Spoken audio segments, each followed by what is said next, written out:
Well, a grieving mother is desperate for answers tonight, renewing her calls for justice nearly 2 years after her teenage son was shot and killed. Tyler Johnson was just 15 years old.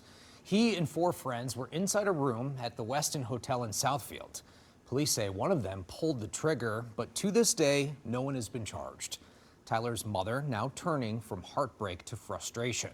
7 News Detroit reporter Ruta Olsonida spoke with her one-on-one. She's sharing her calls for accountability and asking legal experts what's holding up police when it comes to making an arrest.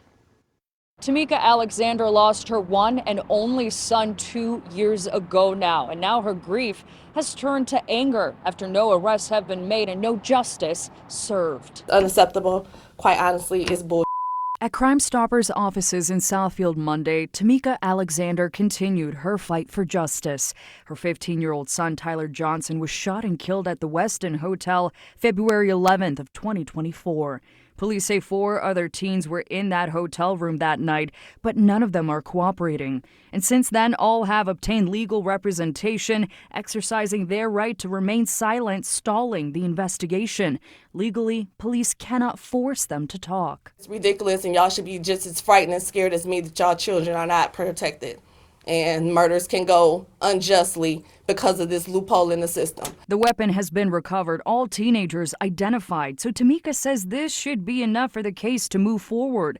But attorney and legal expert Abed Hammoud says, unfortunately, it's not that simple, saying all the evidence right now is circumstantial. So you don't know who did what in that room.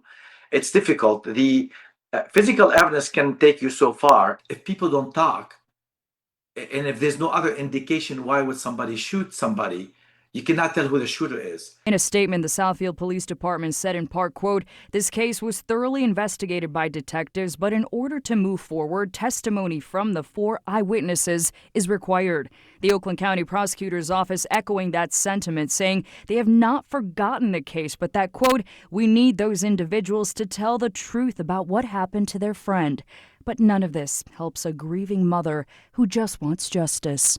I'm going to continue to fight as long as I can for my son, because he did not deserve this. He was a 15-year-old, and he hadn't even had his driver's license yet.